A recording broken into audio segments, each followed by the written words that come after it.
Hello friends, कैसे हैं आप सभी। आई होप आप सभी अच्छे होंगे और अपनी स्टडी फोकस करेंगे। सो वेलकम है आप सभी का आपके अपने यूट्यूब चैनल अनीता मैम जी के ट्रिक्स पर। आज हम कवर करने वाले हैं नॉलेज एंड कैरिकुलम का जो यूनिट 2 है उसका पार्ट 3 है ये, ठीक है। बाकी पार्ट हम करा चुके हैं और ज़्यादा कुछ नहीं है इसमें। और इसमें वीडियो में आपको 50 बहुविकल्पीय प्रश्न मिलने वाले हैं। एंड में एक प्रश्न है आपके लिए रखा है, उसका आंसर आपको कमेंट में देना होगा। ज्ञान एवं पाठ्यक्रम, ठीक है। कुछ ऐसे कमेंट आते थे कि आप ये कंप्लीट करा दीजिए यूनिट, इसलिए ये वीडियो आपके लिए बनाई गई है। इसलिए वीडियो को शेयर जरूर करना, ये आपका कर्तव्य है शेयर करना, ठीक है। सूक्ष्म शिक्षण होता है। सूक्ष्म शिक्षण क्या होता है? सूक्ष्म यानी कि छोटा, ठीक है। तो सूक्ष्म शिक्षण होता है कक्षा केंद्रित, कक्षा केंद्रित, ठीक है। अगर आपसे पूछा जाए कि सूक्ष्म शिक्षण विधि के जनक कौन हैं? कौन है? डी एलन, ठीक है।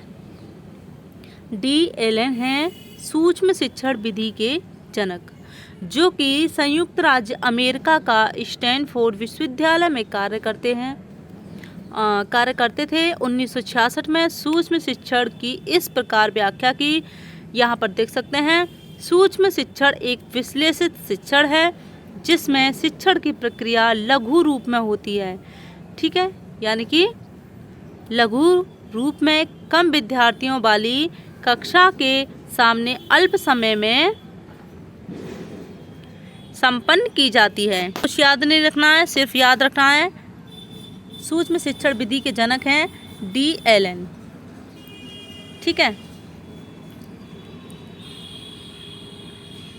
नेक्स्ट प्रश्न है, सूक्ष्म शिक्षण की प्रयोगशाला में निम्न में से किसका प्रयोग नहीं होता है? जो सूक्ष्म शिक्षण की प्रयोगशाला है इसमें किसका प्रयोग नहीं होता है? फेविकॉल का प्रयोग नहीं होता है। बाकी कैमरा, टेप रिकॉर्डर और मॉनिटर फेविकॉल का नहीं होता है, ठीक है। निम्न में से सूक्ष्म शिक्षण का सोपान कौन सा है? सूक्ष्म शिक्षण का सोपान कौन सा है? तो शिक्षण कौशल का सैद्धांतिक विवेचन है, जी हाँ है। और विशिष्ट शिक्षण कौशल का विवेचन है।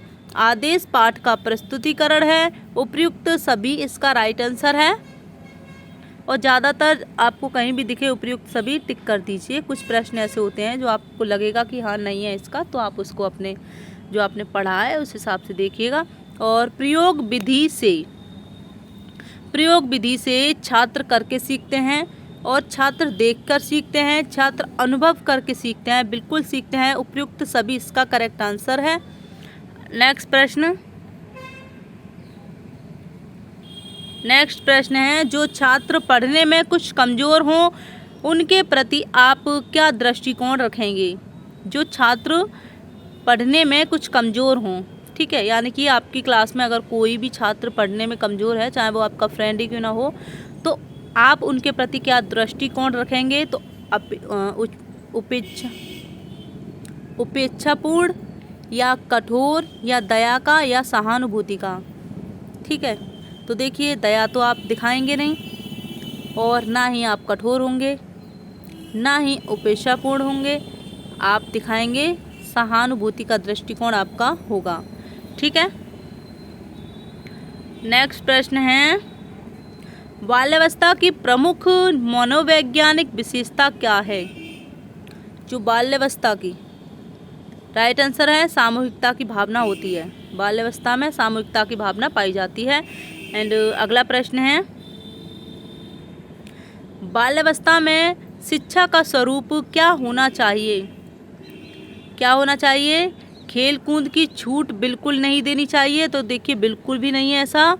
और क्या होना चाहिए? अच्छा, सामूहिक खेलों एवं रचनात्मक कार्यों के माध्यम से शिक्षा दी जानी चाहिए। स्वयं ना पढ़ने पर दंडित किया जाना चाहिए। तो देखिए राइट आंसर हो जाएगा इसका ब, ठीक है। नेक्स्ट प्रश्न है, क्या शिक्षण की उत्तम प्रणाली वह है जिसमें प्रश्नोत्तर की आवश्यकता न पड़े, या फिर अध्यापक छात्रों से प्रश्न पूछें, छात्र अध्यापक से शंका समाधान करें, या फिर अध्यापक और छात्र दोनों से प्रश्न पूछकर? राइट आंसर है अध्यापक और छात्र दोनों से प्रश्न पूछकर। अगला प्रश्न है, कक्षा शिक्षण को रुचिकर बनाने का जो सबसे प्रभावी तत्व क्या है? क्या है?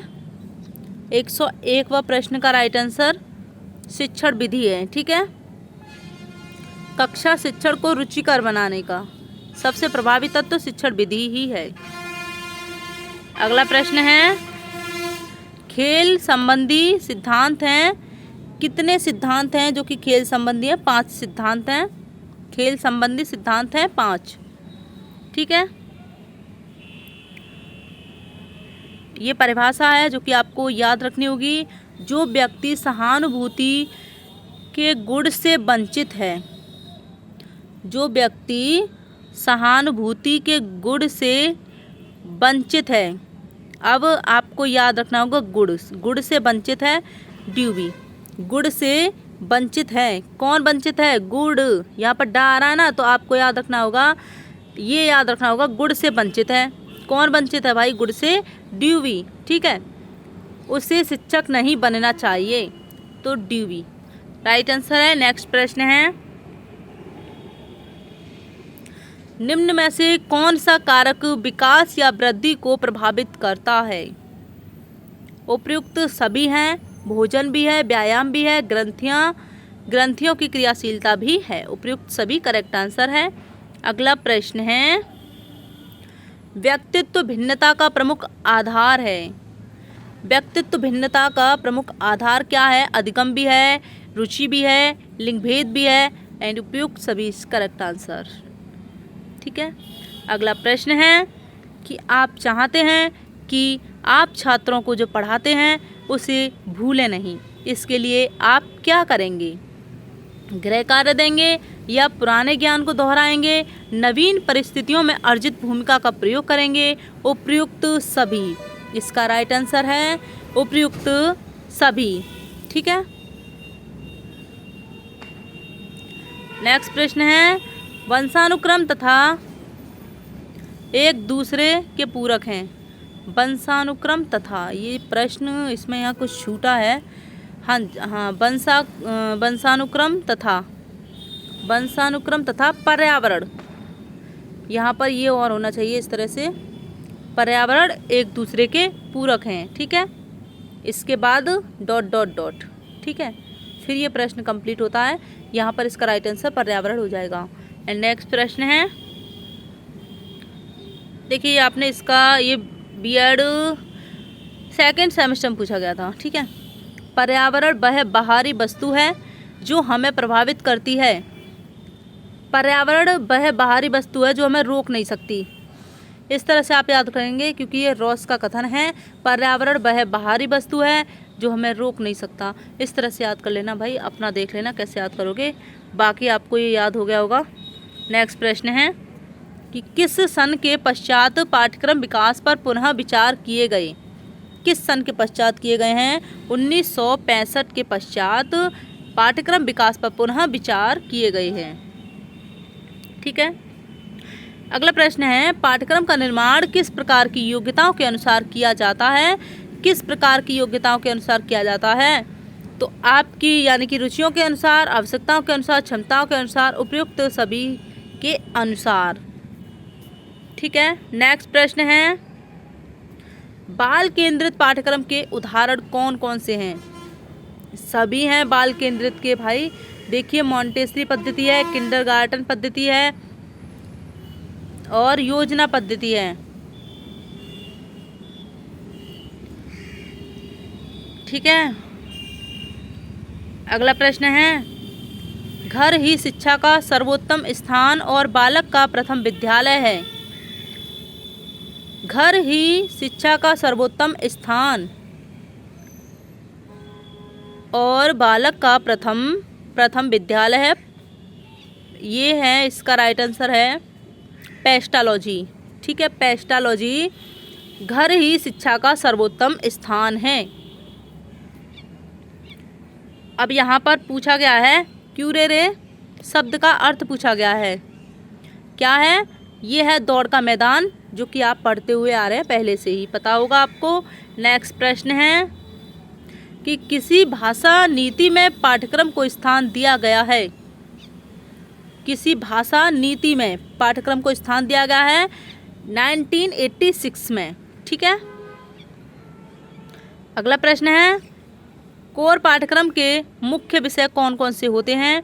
तो ये सभी होते हैं, भाषा व गणित और स्वास्थ्य व शारीरिक शिक्षा, सामान्य विज्ञान व सामाजिक अध्ययन। नेक्स्ट प्रश्न है कि यदि शिक्षा उत्पाद है तो पाठ्यक्रम क्या है? यदि शिक्षा उत्पाद है तो पाठ्यक्रम क्या है? तो पाठ्यक्रम क्या है? पाठ्यक्रम एक योजना है, ठीक है। क्या है? पाठ्यक्रम एक योजना है। नेक्स्ट प्रश्न है पाठ्यक्रम का मुख्य उद्देश्य क्या है? छात्रों का सर्वांगीण विकास है, छात्रों का चरित्र निर्माण है, बालकों को लोकतंत्रीय समाज हेतु तैयार करना है। उपयुक्त सभी हैं। उद्देश्य आ जाए, विशेषता आ जाए, आपको सब टिक कर देना है, ओके, ठीक है। अधिकारियों द्वारा निर्धारित कौन से विषय पाठ्यक्रम के अंतर्गत आते हैं? कौन से विषय आते हैं पाठ्यक्रम के अंतर्गत? जो कि आते हैं, सभी विषय आते हैं, चाहे वो भाषण प्रतियोगिता हो या वो वाद विवाद हो या वो कविता पाठ हो, उपयुक्त सभी। शिक्षा क्या है? शिक्षा क्या है? शिक्षा क्या है? शिक्षा एक प्रक्रिया है, उत्पाद है, अधिगम है, क्या है? तो यानी कि उपयुक्त सभी है, ठीक है।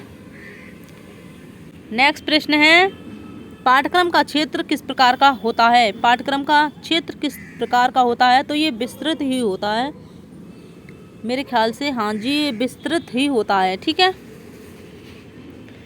और पाठ्यक्रम के मुख्य आधार कौन से हैं?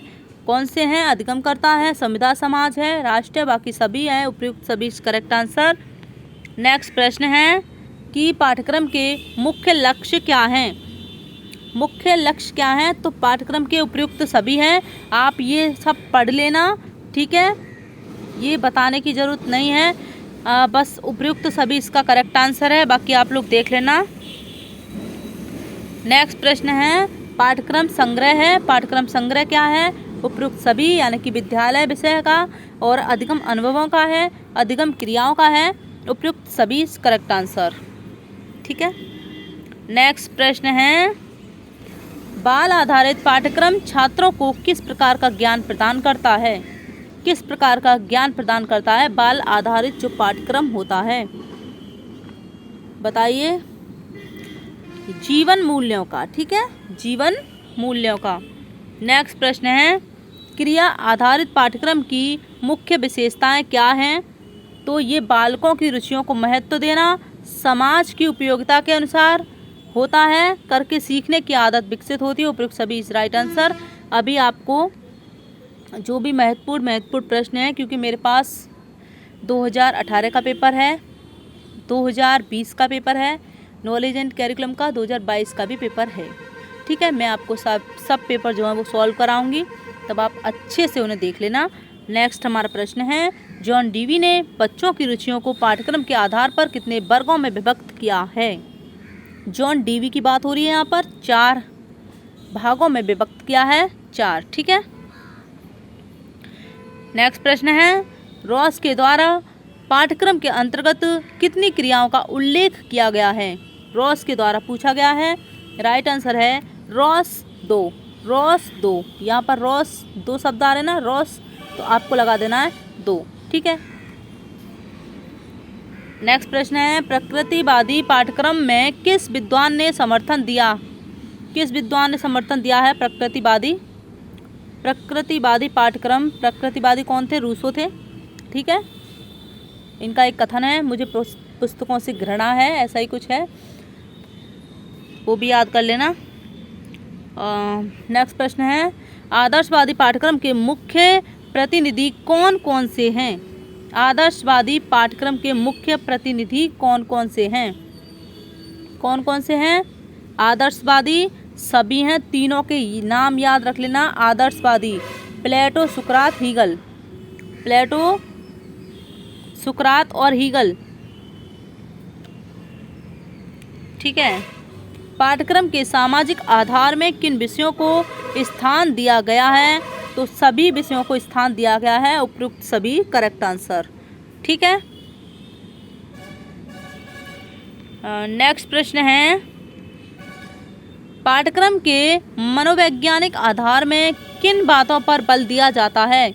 उपयुक्त सभी पर बल दिया जाता है पाठ्यक्रम के मनोवैज्ञानिक आधार में, ठीक है। अगला प्रश्न है, बौद्ध काल में शिक्षा के उद्देश्य क्या थे? बौद्ध काल की बात हो रही है यहाँ पर। चरित्र निर्माण, व्यक्तित्व का विकास, जीवन हेतु तैयार करना, उपयुक्त सभी करेक्ट आंसर। ब्रूनर के अनुसार अधिगम के प्रकार, ब्रूनर का तो शायद खोज का सिद्धांत था, और अधिगम के प्रकार कौन कौन से होते हैं? क्रियात्मक, प्रतीकात्मक और प्रतिमात्मक, सभी हैं, ठीक है। तीनों हैं, तीन ही बताए थे इन्होंने, और ये तीन ही हैं। नेक्स्ट है, विषय आधारित पाठ्यक्रम के अंतर्गत किस प्रकार के विकास के प्रति सजग होना होता है? नियमों के, ज्ञान के, सिद्धांतों के, उपयुक्त सभी करेक्ट आंसर। नेक्स्ट प्रश्न है, ज्ञान प्राप्ति के कितने स्रोत हैं? ज्ञान प्राप्ति के 2 स्रोत हैं, प्राथमिक स्रोत और द्वितीयक स्रोत। जो प्राथमिक स्रोत हैं उसमें हमारी इंद्रियां आ जाती हैं, जो 5 इंद्रियां हैं उनके द्वारा जो ज्ञान प्राप्त करते हैं, और बाकी जो द्वितीयक स्रोत हैं इसमें तर्क, अंतःप्रज्ञा, ये सब आ जाते हैं, ठीक है। 2 ही स्रोत हैं। वैज्ञानिक विधि के कितने तत्व हैं? वैज्ञानिक विधि के तत्व पूछे गए हैं। 136वां प्रश्न है जो कि 5 तत्व हैं। कितने हैं? 5 तत्व हैं वैज्ञानिक विधि के। नेक्स्ट प्रश्न है, ज्ञान व्यवहारिक प्राप्ति तथा सफलता का दूसरा नाम है, ये कथन किसका है? विलियम जेम्स का है। ये कथन आपका ज्ञान व्यवहारिक प्राप्ति तथा सफलता का दूसरा नाम है विलियम जेम्स, ठीक है। और ये एक प्रश्न है जो कि आपके लिए ये प्रश्न है आपके लिए, इसका आप आंसर देंगे कमेंट में। शिक्षा सबके लिए है, संविधान के निम्नलिखित अनुच्छेद में है, किस आर्टिकल में है? शिक्षा सबके लिए है, ठीक है। चलिए मिलते हैं नेक्स्ट वीडियो में, तब तक के लिए बाय बाय, जय हिंद।